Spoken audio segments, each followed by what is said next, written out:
Hello, and welcome to FACTS webinar, First Aid Fundamentals for Livestock, Caring for Goats, Sheep, and Cows. Our guest presenter, Kathy Mittenson. Our guest presenter is Kathy Mittenson. Sorry, Kathy. I'm Samantha Gasson, FACTS Humane Farming Program Director, and I will be moderating this session. Thank you for joining us. Before we dive right in, let me take a minute or two to do a few quick introductions. Food Animal Concerns Trust, or FACT, is a national nonprofit organization that works to ensure that all food-producing animals are raised in a humane and healthy manner. We accomplish this by supporting humane farmers through our humane farming program, promoting policies that make foods from animals safe and healthy to eat through our Safe and Healthy Foods program, and generally help consumers make informed food choices. Please visit our website at foodanimalconcernstrust.org to learn more about our farmer services. As always, I would like to thank my wonderful colleague, Catherine Hoke, who is joining us to help field questions and take over if my internet decides to crap out, which it has before. At this time, I am very delighted to introduce our esteemed presenter, my friend, Dr. Kathy Mittenson. Kathy is a large animal vet with Flat River Veterinary Clinic in Rougemont, North Carolina, and is my wonderful large animal farm vet. She grew up in the Northeast as well as the Triangle region of North Carolina. She had the opportunity to ride horses most of her life, largely in the hunter-jumper ring, with dabbles in eventing and endurance riding. I don't know half that is. I'm not a horse person. She attended Duke University for her undergraduate studies, receiving a dual major in biology and environmental studies. She is a proud graduate of North Carolina State College of Veterinary Medicine and enjoys working with all large animal species: horses, goats, sheep, cows, alpacas, and pigs, just to name a few. Dr. Kathy is a certified veterinary acupuncturist and equine, how do you say that, Kathy? Chiroperator? Oh, chiropractor. Chiropractor. Oh my God, that's embarrassing. You guys, nobody saw that. Nobody heard that, all right? You don't see it in writing very often. You don't. It's a weird word. It's a weird word. Chir. Okay. Anyway. All right. As well, in her spare time, Kathy enjoys riding her horses, Turbo and Loki, hiking with her husband, David, tackling never-ending farm projects. We are super lucky to have such a lovely presenter with us today to talk about something all humane farmers care deeply about. Without further ado, I'll turn the floor over to you, Kathy, so that you may begin your presentation. It is all yours, and I need to stop talking because apparently I'm not doing very well today. Awesome. Okay, let me share this. And share this goes up. There it is. All right. All right, great. Well, thank you so much, Samantha, for inviting me and for having me. This is a great opportunity to meet people all over the country, which I love goats and sheep and cows, and I have some of my own. So I'm really excited to talk to you about my experience and hopefully answer some of your questions about common emergencies that we tend to see with these guys. So Samantha was a very nice introduction for me, but as she mentioned, I graduated from NC State in 2018, so I'm about 7 years out of practice. Practiced for a couple of years outside Hickory, North Carolina, which is near Charlotte, and then moved back to the Triangle to be closer to family. So have been in Raleigh for the rest of that time, and species covered have been everything horses, sheep, and goats make up the majority of my practice, and then cows, mostly kind of backyard farms. A couple of cows, not giant, production herds, have made up the rest. Dabble in some pigs and camelids also. These guys are my own. So I've got a couple of goats, donkey, horse, chickens. So I just try and maintain my skill set, I guess, by having this herd at home.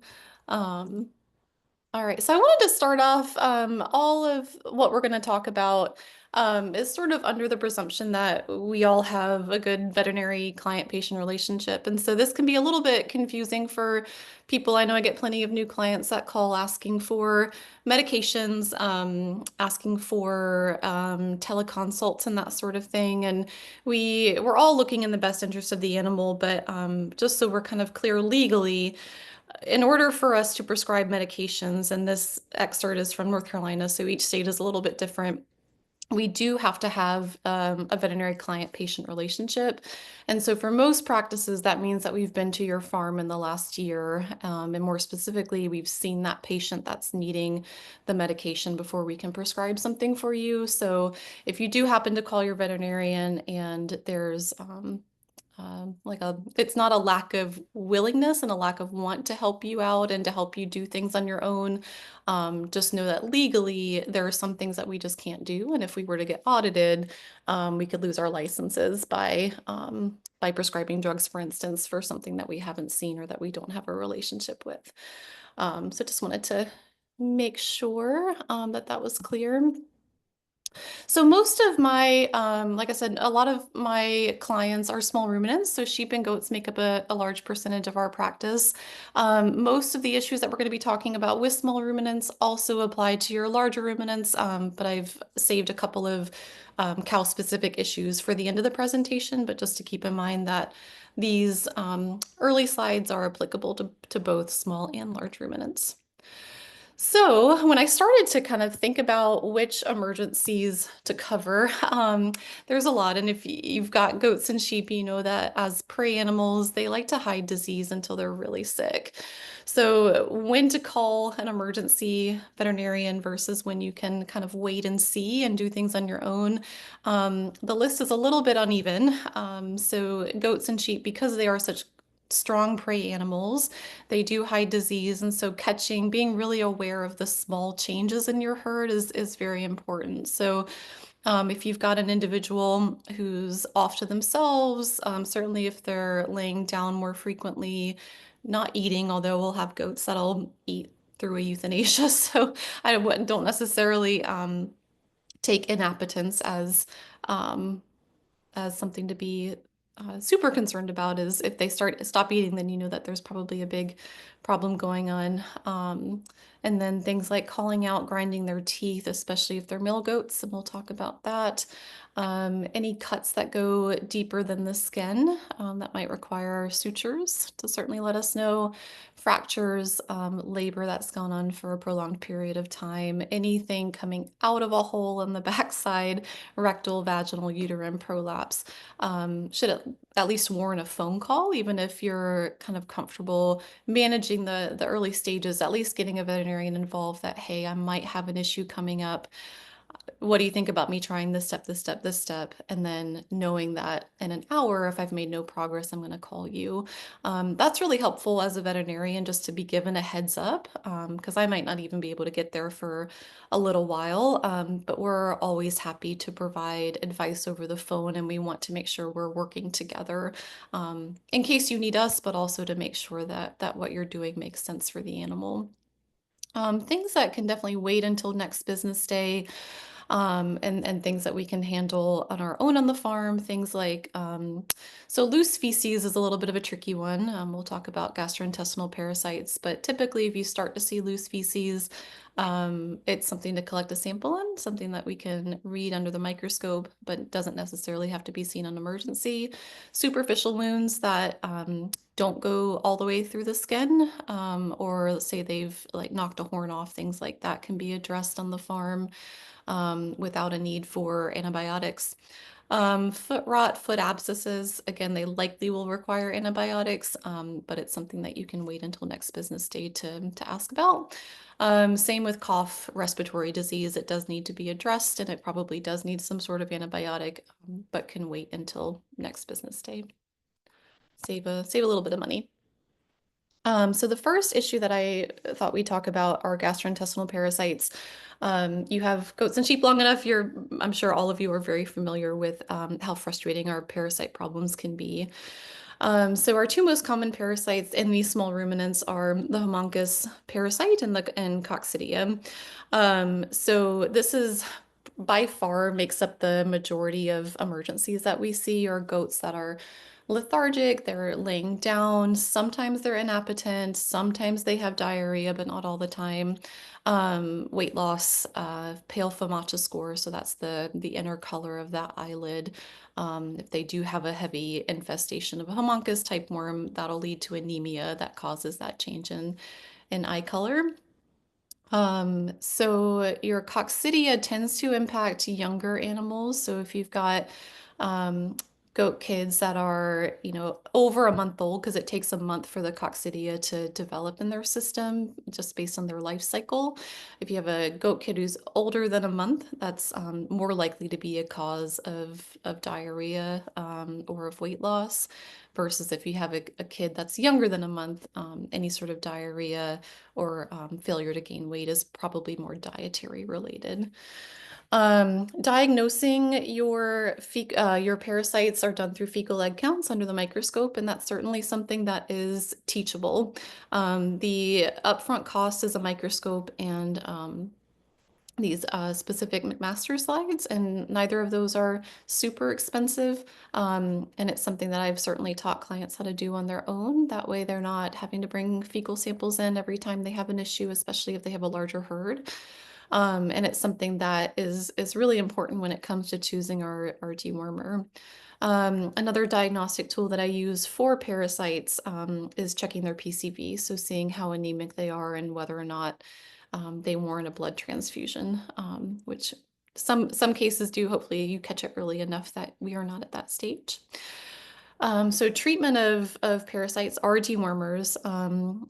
Again, this is probably common knowledge, but we have a lot of resistance to our dewormers to the point that there's really only 3 that are effective in goats: Cydectin, levamisole, and valbazen. Safeguard is one of those that just honestly throw it out. It's got a little bit of a waste of money. There's so much resistance to it.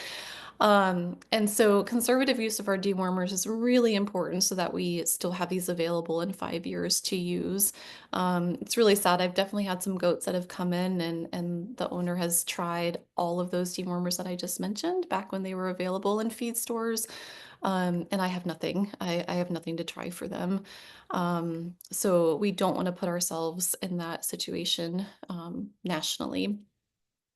So regular fecal egg counts, I'll typically treat anything that's got a fecal egg count greater than 500 eggs per gram, and then depending on whether or not they've seen certain dewormers before is how I choose which ones I'll use.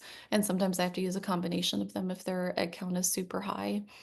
We talked about, the need for blood transfusion if they're incredibly anemic. B12 is another kind of good supplement to increase appetite.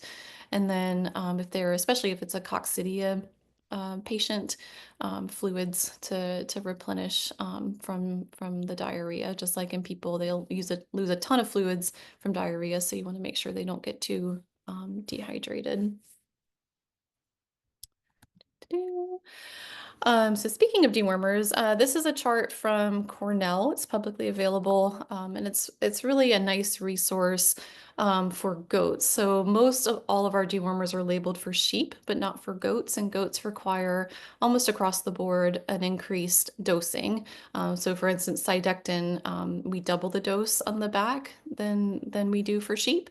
That kind of goes for antibiotics and pain medication too. So just make sure that we're dosing correctly. Unfortunately, like I said, a lot of things just aren't labeled for goats. Similarly, accurate weights are important to decrease resistance to our dewormers, making sure we're not underworming or overworming our patients. So making sure you've got a scale of some sort that you can use for your small ruminants. Understandably, it's a little bit harder for your larger ruminants like cows. But as close as you can get to an accurate weight, we'll make sure that we're not over or underutilizing these products.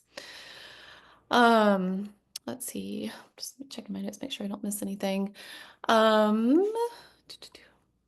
and then just making sure you use the correct product. So I've had people come to me saying they gave it Cydectin when it was the topical Cydectin for cows instead of the oral Cydectin for sheep and goats. So make sure you use the right product. All right. Catherine, I guess I can ask, we can kind of break them into segments. Were there any questions about GI parasites that you noticed? We have a lot of parasite questions. Okay. Do you want to start tackling that now, or do you want to wait till then?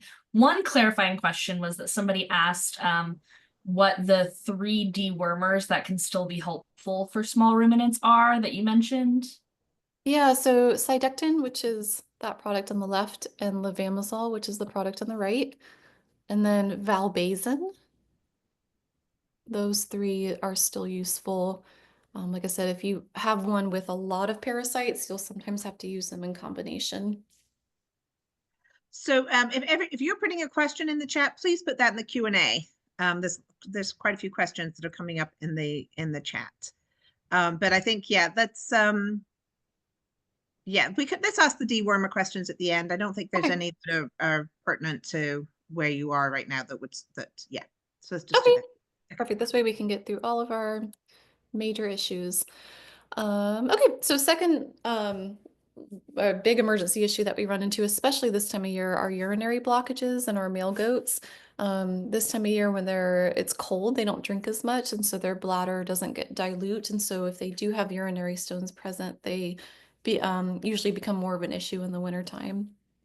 Urinary blockages can occur in both fixed and intact males, and they present. I'll often have clients tell me he looks constipated, so arching his back, grinding the teeth, when in fact it's that he can't produce urine. So I always ask, have you seen him urinate in the last 30 minutes to an hour? As you're aware, if you have goats, they pee and defecate all the time. So if you don't see anything, wait an hour. And if you still haven't seen anything, then that's probably a problem. Predisposing factors we'll talk a little bit about on the next slide. But early castration has been shown to contribute to urinary blockages, just not allowing time for that urethra to develop.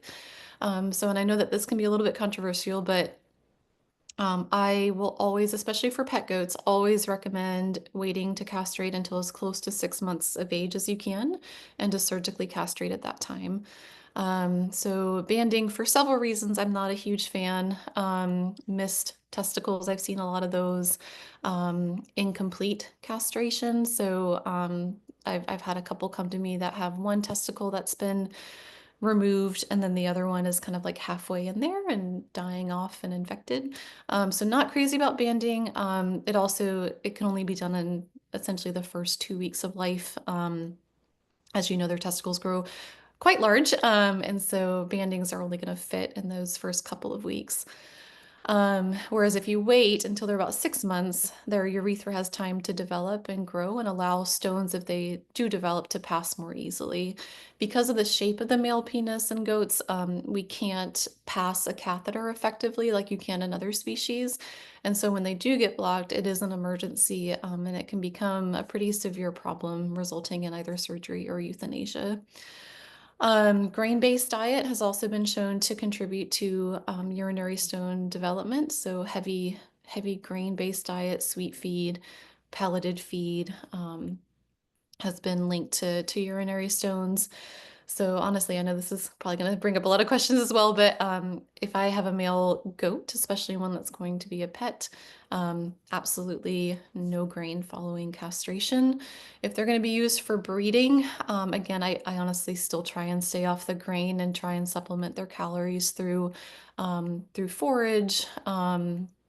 As best, and that typically tends to work. I really don't have that many underweight goats used for breeding. It's usually the opposite problem, is I have obese goats that are trying to be used for breeding, and that reduces reproductive health by being overweight. Alfalfa hay has been linked to calcium carbonate stone development, so it's something to avoid in your male population. And then honestly, just being male, I have clients that do all the right things from birth and still have goats that block. So it's a very frustrating emergency. But if you do have male goats, it's important to recognize. True diagnosis of urinary blockage, certainly lack of. Kathy, can I ask a quick question? Is this Sure. just for goats, or is this also sheep? Is this I'm small sorry, sheep. Yeah, any goats and sheep? sheep Okay. is, yeah, good question. Small ruminants. Small ruminants, yep. So diagnosis, certainly lack of urine is a big one. And then so this does constitute an emergency if you've not seen urine production and they're arching their back. Call your veterinarian right away. We'll throw an ultrasound and try and find a bladder, see how big it is, see if it's ruptured. Unfortunately, that can happen if we wait too long. Their bladder can rupture, and then prognosis is much worse. And then radiographs can help us determine what type of stone we have. I think, do I have? No. So there's two types of stones. I alluded to the calcium carbonate stones that are caused or can be caused by alfalfa hay. Struvite stones are the other ones. So calcium carbonate stones are like the ones you see in that top image. You can see them on radiographs. They look like these. So they're really firm. They look like little BB pellets. And those are not going to be dissolved medically. So if your veterinarian finds those either on ultrasound or radiograph, um, usually that means surgery is in your cards to remove those. And that's called a tube cystotomy at the bottom there under treatment. So essentially you go in there, scoop out all the stones, and then put a catheter directly from the bladder out the body wall for him to urinate out of until he's able to urinate out of his penis again. If they're struvite type stones, those can dissolve medically. So there's a solution called Walpole's solution. It's an acidifier that we can inject into the bladder using our ultrasound, and that can acidify the urine in there and dissolve those stones. We can also use systemic urine acidifiers, so oral versions of ammonium chloride, which you'll probably see in some of your goat feed or goat minerals. So look on the back of your bag. The tricky part with ammonium chloride is that if you use it all the time, so say if it is in your feed or it is in your mineral supplement, using it all the time can actually leach calcium from the body and cause calcium carbonate stones. It's very frustrating. So unless you're planning to check the pH of your goat's urine every week, stay away from using those all the time and just use them for treatment. Sam, did you have a question? There's quite a few questions that I think we won't understand at the end. Okay. If we don't deal with them now. Yeah. Some of them. So one, Christelle wants to know, does Pedialyte work in emergencies?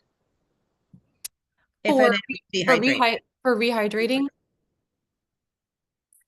If you don't have electrolyte powder, does Pedialyte work in emergencies? Yeah. If they'll drink it, yeah, if you can get it down them. I really like Nutri-Drench that you can pick up from the feed store, and that's more goat or small ruminant specific. And then Nadia wants to know if any of these stones are associated with hard water. It can be, yeah. It's less common. Usually it's one of these other predisposing factors, but certainly if you're seeing it in multiple members of your herd and you're doing all the right things in your feeding protocol, then that would be one thing to test for is your water and make sure it's not super high in calcium. Okay. We have so many questions. I knew this was going to be crazy, but we've got somebody with a castrated teaser ram, or he's a vasectomized teaser ram. Do we have to worry about feeding him grain, or is that only for full castration? Any male, honestly, So any male. Okay. Yeah, it's funny, like that's kind of what we learned in school at the very end. It was like, well, any male can develop stones, and just because of the shape of their penis, they can't pass them. And that, Okay. yeah. I think the rest that they'll make sense when we get to the end. Okay. Okay. Thank you. Okay, so yeah, we've talked about most of these, delaying castration, trying to get them to drink over the winter time. So providing warm water, providing salt in addition to their minerals to try and get them, that salt can entice them to drink more, and then eliminating grain and alfalfa from their diets. So moving on to our female counterpart, the most common emergency that we see in these ladies is dystocia. Again, most common this time of year. So any female that's been straining for more than 30 minutes, I at least want a phone call. I mean, if you're comfortable going in there and trying to correct presentation vaginally, by all means, you can do so, but a phone call just to know like, hey, this girl's having a little bit of a problem, we might need your help. Any heads up is always appreciated, especially in the evenings. Your comfort is going to be based on how many cases you've seen and how comfortable you are with the anatomy. So as I'm sure most of you are aware, normal presentation is that diver position with the forelegs forward and the head in between. And they can get very creative in how they like to get stuck in there. But the most important thing to recognize is that labor is not going to last 24 hours like it can in people.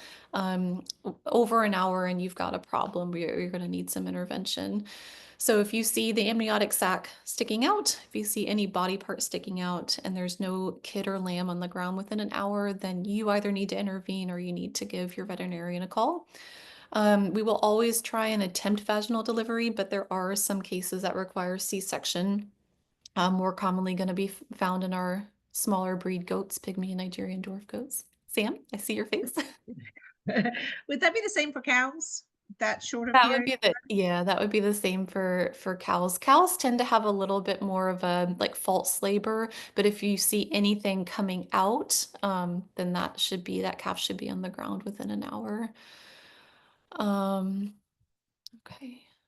And then, so similarly, with dystocia or any sort of hard birth, can be that the kid or the lamb or the calf has failure of passive transfer. So this means that they're not up and nursing appropriately. They're not receiving that really valuable colostrum within the first 12 hours, and we likely need to intervene.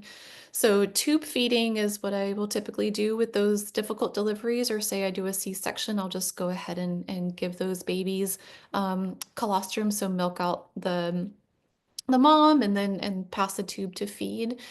Tube feeding is certainly something that can be taught, and I've taught many of my clients how to do it.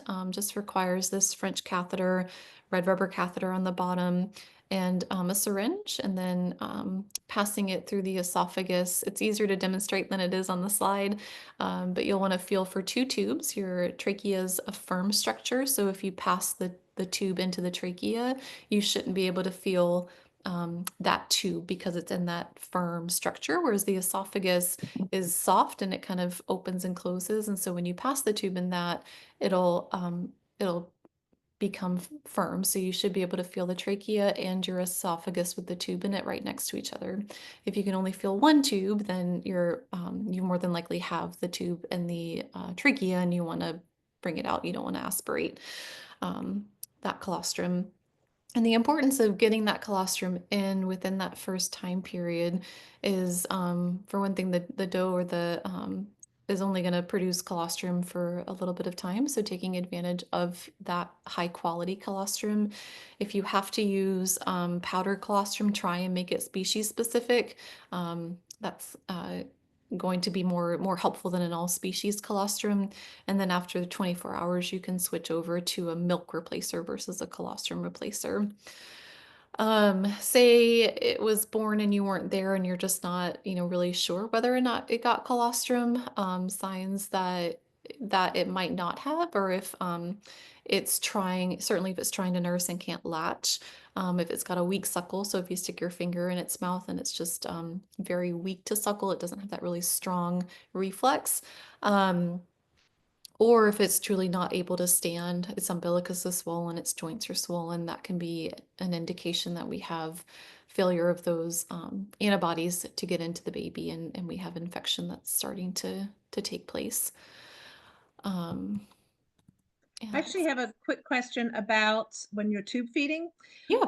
Is there a good, should you put the tube all the way in, or is there like a specific length? I've heard different people say different things. Some people say that, it's just sort of measured to their gut, to the back of their throat, and that's how far it should go in. But is there any harm in just like putting it in as far as you can get it, and then being okay with it? Yeah, absolutely. So I like to pass it as far as I can. So I don't want it to stop at the larynx, because you're more likely to aspirate if you're pushing liquid closer to where the throat is, versus if you have a tube that's passed further down into the esophagus or all the way into their stomach, you really can't aspirate, because they're not going to have fluid up there around their larynx.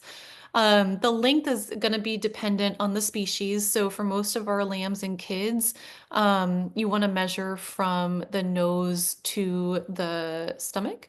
For your cows, for those, they sell those calf feeders in the feed store that have the really firm tube with the knob on the end and then a bag attached to it. And those are really helpful because their esophagus is much bigger, so you can pass that firm rod down, and then you can really feel that you've got your trachea and you've got your esophagus with the feeding tube in it. So I really like those bags for calves because then you don't have to worry about finding either a tube that's long enough and also something that's sturdy enough to pass into a calf esophagus versus a lamb and a kid. You want something nice and soft and pliable because their esophagus is so small, you don't want to tear anything. Thank you. Welcome. Other pregnancy-related problems, pregnancy toxemia and retained placentas. So pregnancy toxemia typically occurs in the last month or so of gestation, and it's caused by an energy imbalance. Usually if they're obese, too heavy going into pregnancy, or on the flip side, too thin. So we just have an imbalance in energy one way or the other. Or they're carrying multiple fetuses that take up a lot of their energy resources. Those sheep and goats are more prone to pregnancy toxemia. It can also be caused by sudden stressors. So say you have a predator get into the field, the weather changes, you haul them, all of those can kind of send them into an energy imbalance that can cause pregnancy toxemia. So you want to avoid any sort of stressor in that last trimester of pregnancy. You want to kind of take it easy on these girls. So pregnancy toxemia, it can be fatal. So those that are already laying down, unwilling to stand on their own, have a much worse prognosis. But if they're showing kind of early signs, so if they're lethargic, just a little bit dumpy and dull, and you know that they're nearing the end of their pregnancy term, then we can supplement them with propylene glycol to try and kind of reboost their energy sources. And the dosage I give, kind of regardless of size, is 30 cc's twice a day until delivery. If that doesn't work and they're still having issues, especially if they start to get down and unable to stand, getting rid of the source of the problem, which are the babies, is going to be the most beneficial for the mom, even if that means early delivery and potentially losing the kids and the lambs.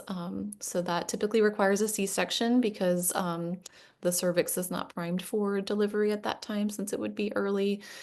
Which I know can be a tough call to make. That's when we kind of start getting into the conversations of, do we save the mom or do we try and save the babies? So a good conversation to have just as a producer is should you get into one of these situations, where would your priorities be and what would you be willing to do? Hopefully that makes sense. And then once the babies are born, a retained placenta is not something we see a little bit of. I'd say it's certainly more of a problem in horses and can be fatal in horses. Goats and sheep tend to do fairly well. They can keep their placenta for 5-6 hours without any systemic health issues, full body health issues. Horses, you leave it in there more than 3 hours and they're trying to fall over. So the other issue with determining whether or not they have a retained placenta is that these ruminants like to eat their placentas. So if you're not present for delivery, knowing whether or not it's retained can sometimes be a little bit challenging. So certainly if you don't see the placenta and you're concerned that say the baby's wet and obviously has just come out and you don't see a placenta pass, you kind of check back or you keep a camera on her and still don't see anything past later that day. That could be an indication that it's retained. If you see any sort of tissue hanging out, that is more than likely placenta, but it's good to check with your veterinarian, send them a picture, say, hey, is this placenta? What do you think this is? If we agree that it is placenta, tying a glove, like just an exam glove, filling it with a few rocks and tying it to that material that's hanging out will allow gravity and a little bit of weight to help pull the placenta out over time. Never pull on the placenta. You can cause bleeding, you can cause worsening of the retention. So say you pull it and you still leave some scraps in there, versus if you have something weighted that's slowly kind of dragging it down, you're more likely to have that placenta just come out all in one piece. Um, if you do all that and then it's still you still haven't seen it come out after 18 hours, then you'll need antibiotics, oxytocin to help expel it, Banamine for any fevers, systemic inflammation, because keeping these things in there for a long time can certainly cause shock, like septic shock, if they're left in too long. Right. And switching away from pregnancy, I thought of these mostly because I've seen a couple in the last week. Listeriosis and polio are some neurologic conditions that affect our small ruminants. It can affect our larger ruminants as well, but I tend to see it in our small ruminant herds more often. And they can look quite similar, so just being able to recognize the differences is important. So listeriosis is most commonly comes in goats that are losing their teeth, either when they're younger or they're really old, and then eating rough forage. They pick up the bacteria from cuts in their gums, and then that bacteria goes through the blood system and crosses the blood-brain barrier and causes some neurologic issues. So we tend to see circling, their head can be tilted, nystagmus, which is shaking of the eye, and it tends to be on one side versus polio that tends to affect both sides. These goats also tend to have, or small ruminants tend to have fevers in the early stages as well, typically 105 to 107-ish. They're depressed, they don't want to eat. And it can affect multiples in a given herd. So those can all be indicators that you might be dealing with listeria if you have any of those symptoms present. So treatment for listeriosis, call early. So if you notice any of these signs, intervention done early has a really good prognosis. If you wait until they're down, head tilted all the way back, or if they're circling, the prognosis tends to be worse. So treatment involves antibiotics. So I'll start with a dose of LA200 and then do a high dose of penicillin for about 10 days. I'll add in some anti-inflammatories, so Banamine and steroids. And then sometimes they'll need fluids if they haven't been drinking, just to stay on top of their hydration. Quick question about how you're administering the antibiotics. Is it sub-Q or sub-Q or intramuscular? Yeah, so LA200 and penicillin can be given either direction. You can do it either direction. It'll depend on how much muscle mass the goat has. If it's a larger goat, I'll tend to go IM. If it's a pygmy goat, Nigerian dwarf goat, then sub-Q might be the best route. Thank you. Yeah. And then polio tends to affect both sides, but they'll also be depressed, anorexic. They don't tend to run a fever. Sometimes they'll have diarrhea also, and then they'll show, because it affects both sides of their body, they'll tend to be head pressing into a wall. Stargazing is the term that we use the most often with polio. They'll just kind of be looking off into the distance, not really aware of what's going on. And some will appear blind. Polio is so it can be caused by a lot of different things in different species, but in small ruminants, or ruminants in general, it's tend to be caused by a thiamine deficiency. So ruminants rely on thiamine production by the ruminal microorganisms. So any sort of upset to the rumen could lead to symptoms of polio. So making sure they've got, high quality forage, they don't get into a bunch of grain, anything that might upset the microbiome of your rumen, you want to avoid to reduce the likelihood of polio happening in your herd. Treatment involves giving a high dose of thiamine intravenously and then multiple doses subcutaneously, so 4 to 5 times a day for another 3 to 4 days to make up for that loss of thiamine. So this is a little bit of a summary of this is not comprehensive. I mean, it's things that I could think of based on the categories of emergencies that we discussed. A good first aid kit to have on hand. So medications I tried to kind of keep on the top left. Banamine is prescription, so you would need to get that from your veterinarian, but it's a really good anti-inflammatory to be used in a lot of different situations. I've mentioned it a few times in the presentation already. And then having access to B12 or a B complex, selenium, vitamin E gel, CMPK gel, which is your calcium, magnesium, phosphorus gel, thiamine, all those sort of vitamin supplementations are fairly easy to get and good to have on hand. Basic first aid supplies are the bottom left, so things to address wound management. Having a thermometer is really important. It's amazing the number of calls I get. I ask for a temperature and they don't have an animal specific thermometer, so making sure you've got a digital thermometer for them. I put SSD ointment, that's sulfur sulfadiazine ointment. It is a prescription, but they sell like silver honey at the feed store. That's a very similar product.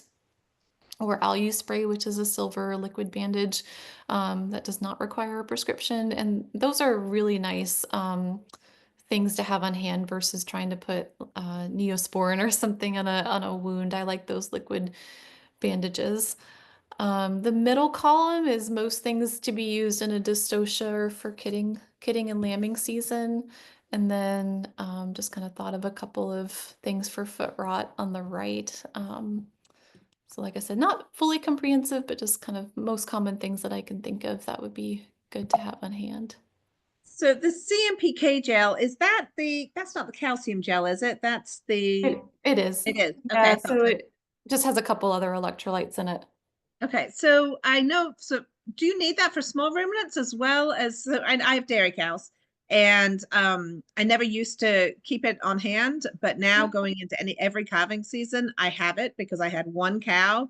I Yeah. don't know if you remember this or not. This was a few years back.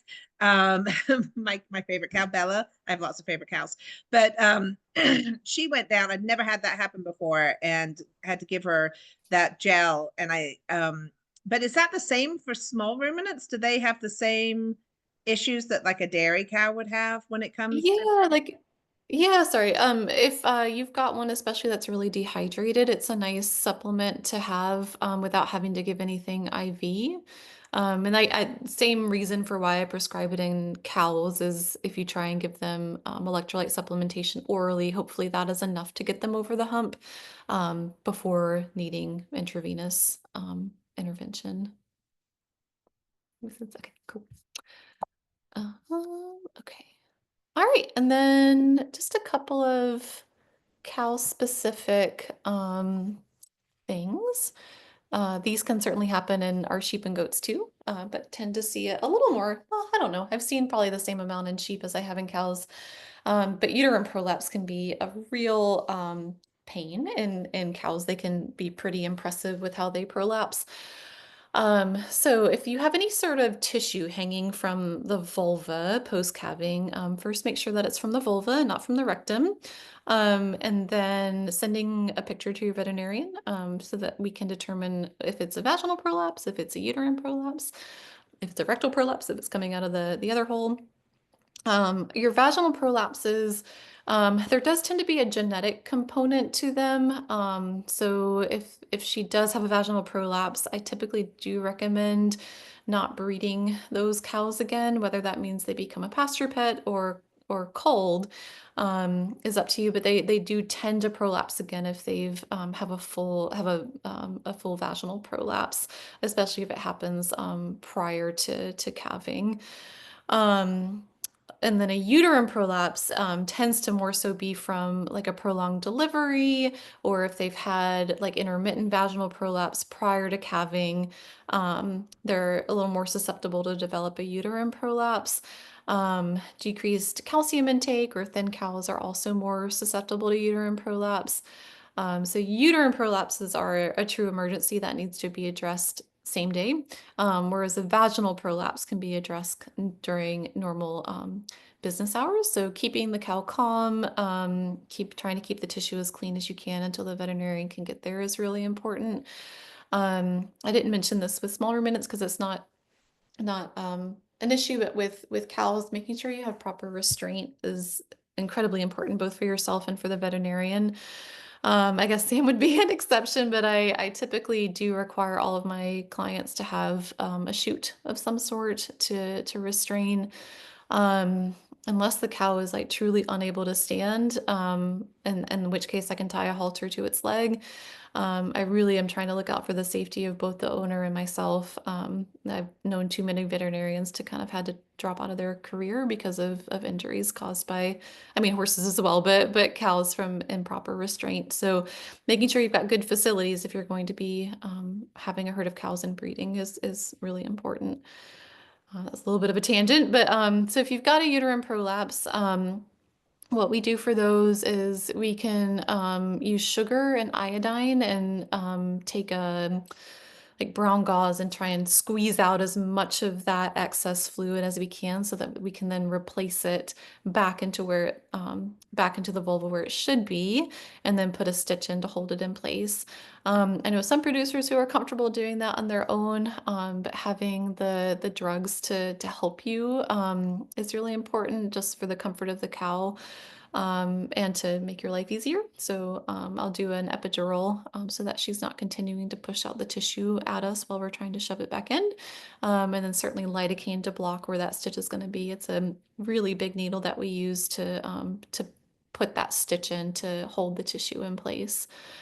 And if it's a vaginal prolapse, like I said, before calving, and we put that stitch in, then that cow needs to be watched all the time, essentially. If you don't know the calving date, or within a couple days of the calving date, to make sure you can cut that suture when she is starting to go into labor. And then, unfortunately, again, this time of year, a downer cow is a very catch-all phrase for any cow that's down and unable to get up on their own. And there can be a lot of different causes for it. So determining what that cause is, does she have any sort of trauma to her, any broken limbs, any cuts, any signs of struggling? So is the ground beneath her all torn up from her kind of trying to get up and not being able to, or circling? And then finding out what her age is, because certainly lymphoma can play a role. Gestation period. So is she post-calving and is having low calcium, and that's why she can't get up? Her vaccination status can be really important. So is it something like tetanus that we're dealing with, or a clostridial infection? Is she neurologic in any way? So does she recognize that we're there? Does she have deep pain responses?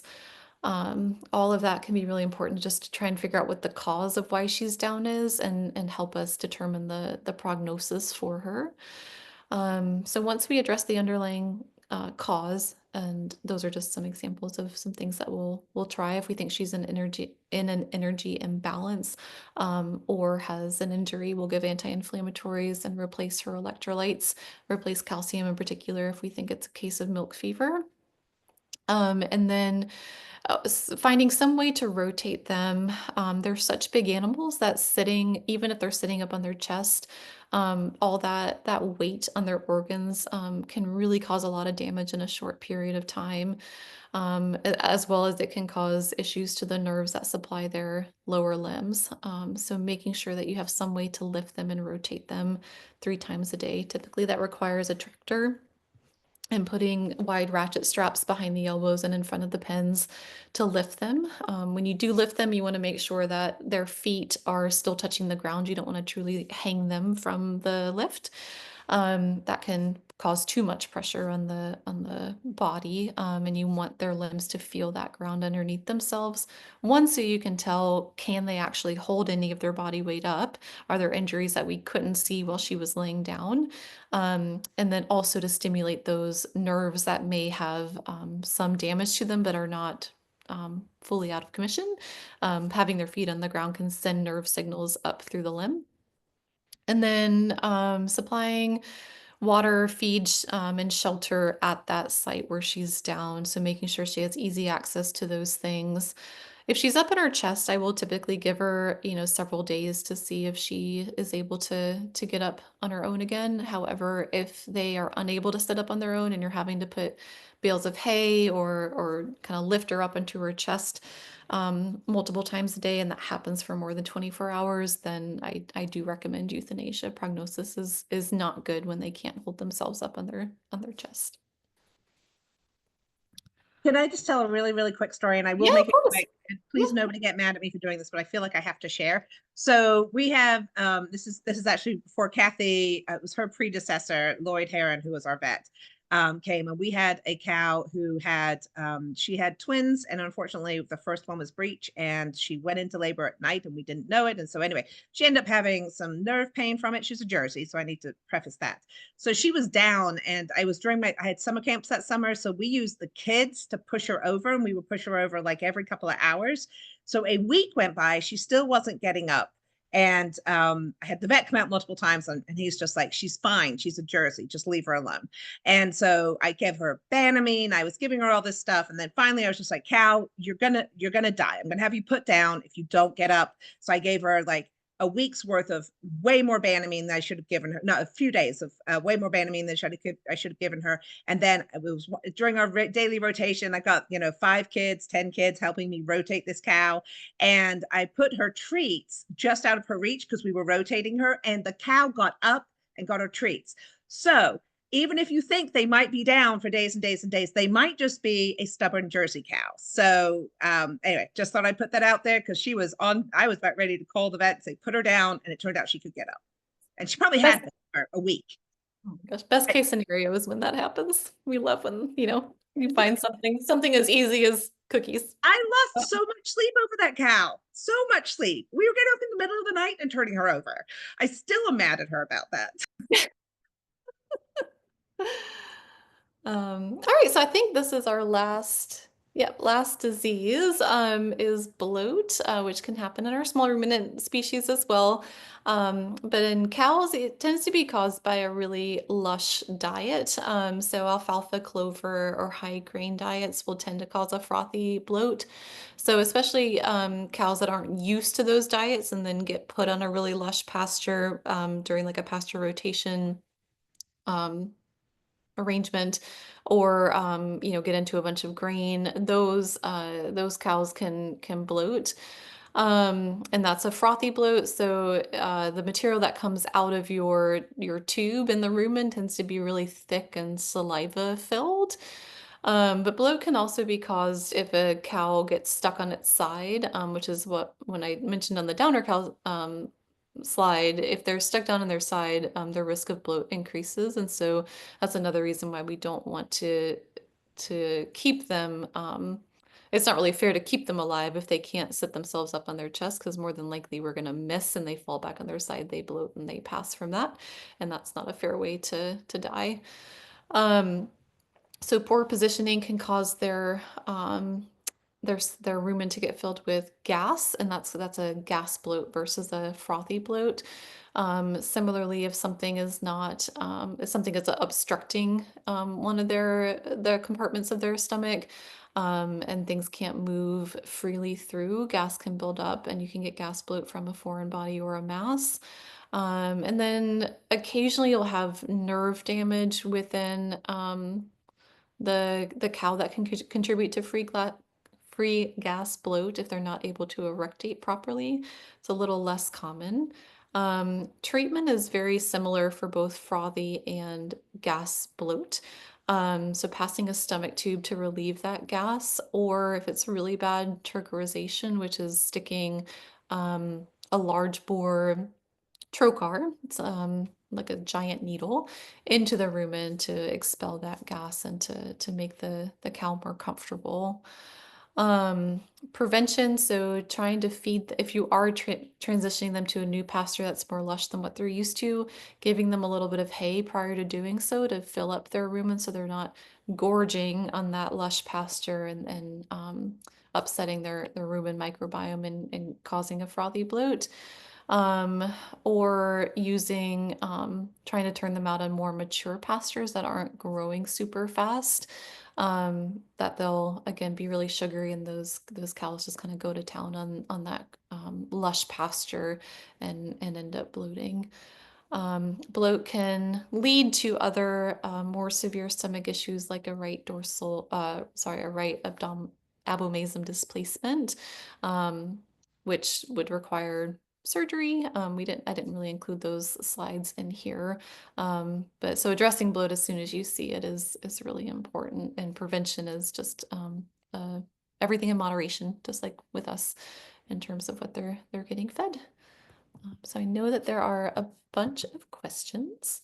I'm happy to take. There are so many questions, and all of the parasite questions, I'm gonna send you to facts. I put the links in the chat. We had a great worming webinar series with Linda Coffey with NCAT a few years back, and that was great. And if you have any other questions, feel free to reach out to me and about parasites, and I will send you to some of the NCAT's information.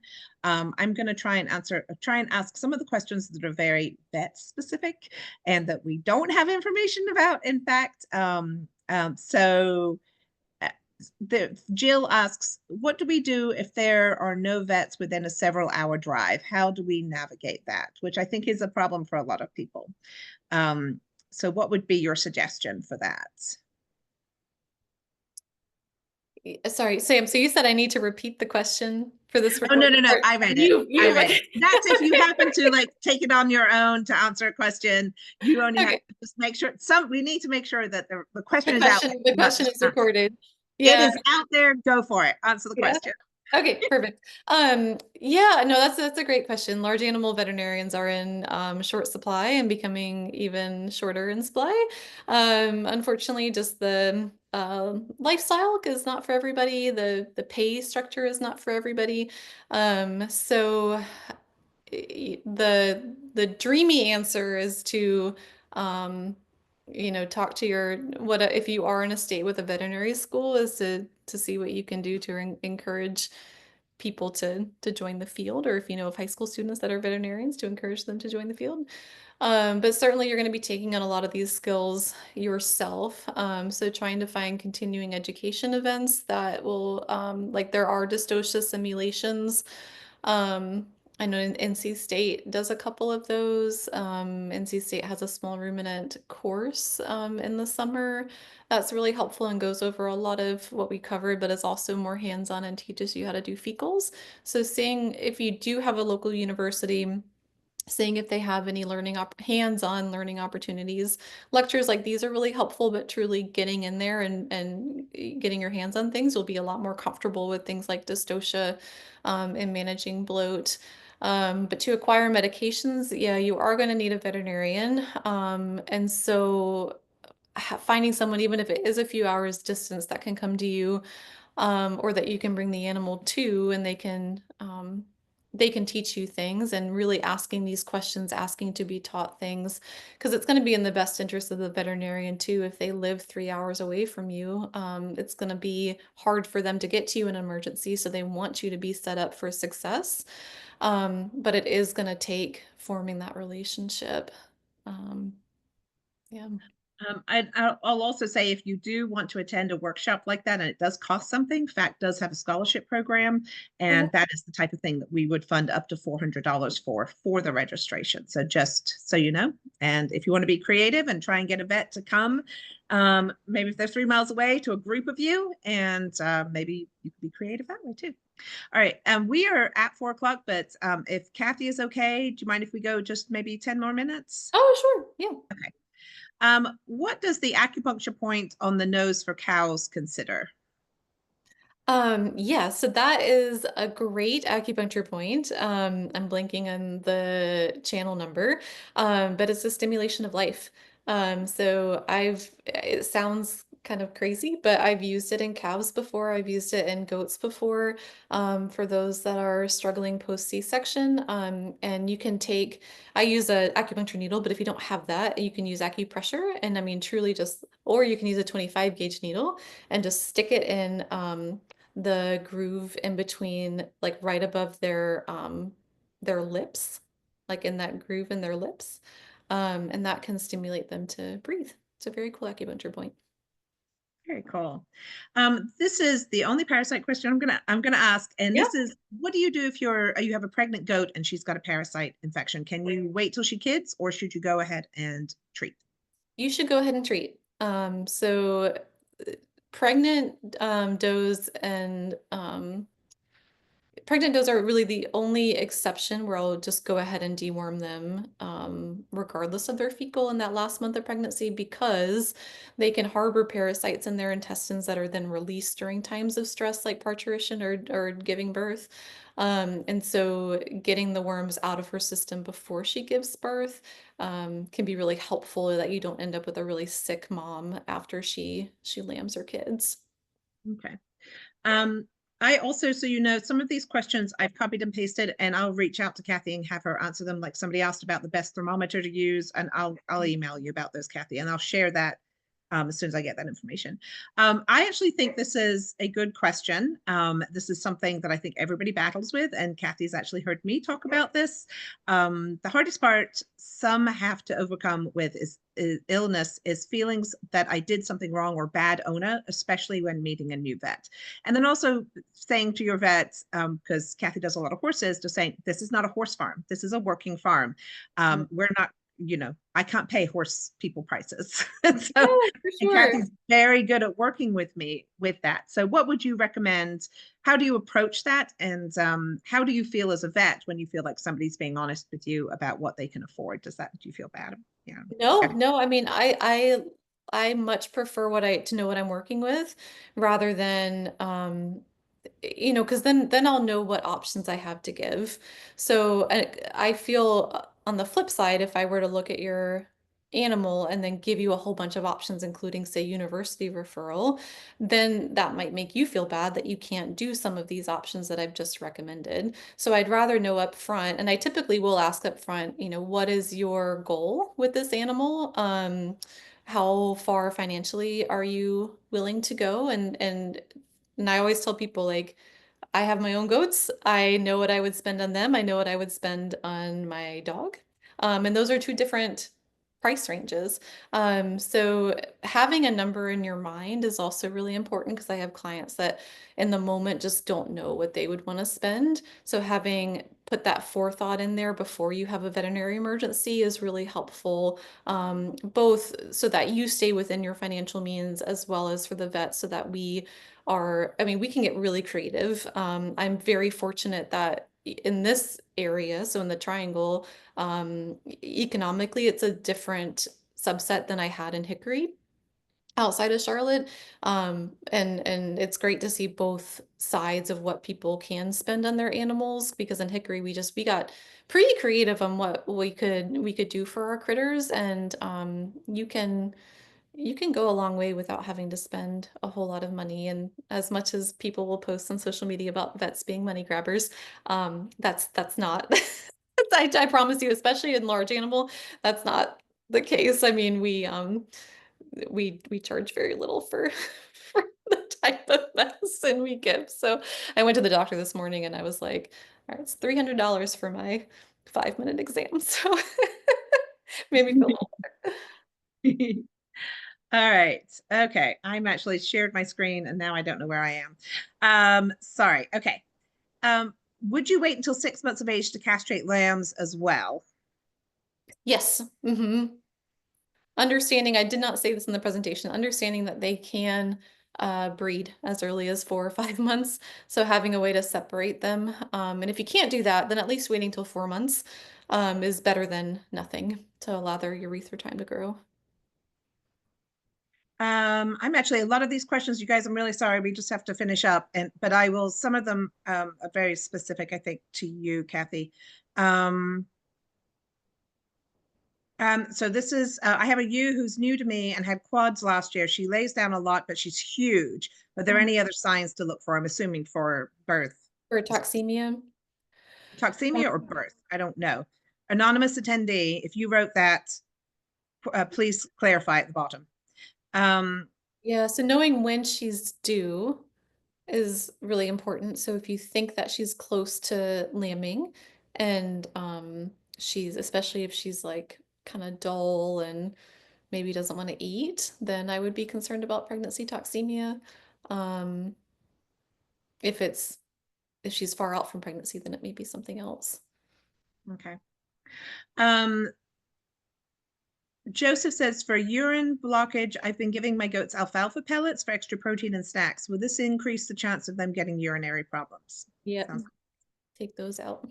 okay. Jenny Vaughn, I've had a few times in my cows I've had a few times in my cows an infection push itself out of the side of the udder wall or other places on their body, and it opens as a weeping wound. Is anything active needed in regards to that, or just watch and monitor? That definitely sounds like it could warrant a visit, depending on, like, are we dealing with mastitis? Is that why we're abscessing out of the udder? If it's abscessing just out of a body wall, that's a little strange. Yeah, I mean, unless they had a cut or something and it got infected or Right. something, maybe. Yeah. And one thing, and I don't know if, and most vets will do this, but one thing I do with Kathy is like, she'll come a lot of times and do one visit if I've got a problem. I had a cow, I don't have goats, I hate goats, a cow with like an eye hook cut on the bottom of its lid. She only came for the one visit, so I only had to pay for that. And then all the other, I'm like sending her pictures saying, okay, do you need to come back? And she'll like, nah, it's fine, nah, it's fine. So sometimes just, having a good enough relationship with your vet that you can send him a photo or send him a video. Should you come, do you think my horse is lame enough to do anything about it? Or is he probably going to get over it? That kind of thing. It's good. A good relationship with your vet is really important. Sandra asks, how can you use baking soda in cows? Can you use baking soda in cows as with goats for bloat prevention? You can, you just need a lot of it. So I'm not sure how feasible it would be that a cow would eat enough for it to be beneficial. Instead, I would try and make those dietary changes that we talked about. You can certainly set it out. Like I said, I don't know that they would consume enough to make a difference. And are the bloat symptoms in cows the same for sheep and goats? Yep. Does magnesium supplement or mag mineral help with bloat in cattle? Magnesium is usually a good thing to supplement regardless. I'm not sure that it makes a big difference with bloat, but we do see some hypomagnesium cases or magnesium tetany where we didn't discuss that in this presentation, but they can get some neurologic signs from lack of magnesium. So especially if you're going to be introducing them to lush pasture, supplementing them with magnesium beforehand can be really helpful to prevent that disease. Not necessarily bloat, but tetany. Okay. And what do you use for tubing adult sheep, specifically with bloat, not goats, bloat? With bloat, I use a nasogastric tube, which is a horse product. It's a firm, wide bore diameter tube that you can pass Huh. through. Again, a cow, you can truly stick an empty garden hose down them. For adult goats and sheep, you've got to be a little bit more careful because their esophagus is not that big. So you got to be careful about what you put down there. Okay. Do you have any thoughts on a good non-grain, non-alfalfa supplement for males to help them gain weight? Yeah, I mean, they sell Timothy Orchard pellets or cubes that do well. You can do a little bit of chaff hay. You can, but I mean, if you provide them with enough roughage and enough forage, they shouldn't have any issues. And if they're failing to gain weight, then we might need to, explore whether or not they've got something else going on too. So that question I asked anonymous attendee to Yeah. detail, it was toxemia she was worried about. Okay. So yeah, if it's in the last trimester and she's laying down a bunch, then you could go ahead and supplement with I'm not supposed to give veterinary advice out of state, so like gotta be a little careful here, but you could probably give her some propylene glycol and she'd be all right. Right. That is an unofficial thought Unofficial that advice. we might have had just in case. Yeah. All right, so before we sign off today, I've got a couple of things, a recording of this webinar and the slides and a bunch of notes that Catherine and I have both taken will be available within the next few days. These documents will be archived on our website and I will email them to you tomorrow morning. We also have some other good webinars coming up and those will be in the webinar, the email tomorrow as well. And I will send links to everything. If somebody had a specific question about our scholarship program, I will make sure that that information is in the follow-up email as well. So a sincere thank you to Kathy, who I absolutely adore. It has been a pleasure. And finally, I'd like to thank you, everyone in the audience. This was probably the most active and engaging group we've ever had. That kept Catherine and I on our toes, trying to keep up with everything. So we hope you guys had a great experience and we hope to see you at a later date. And thank you very much, Kathy. And hopefully I don't see you for a very, very long time. I love you. I don't want to see you. Tell them behave. Bye, everybody.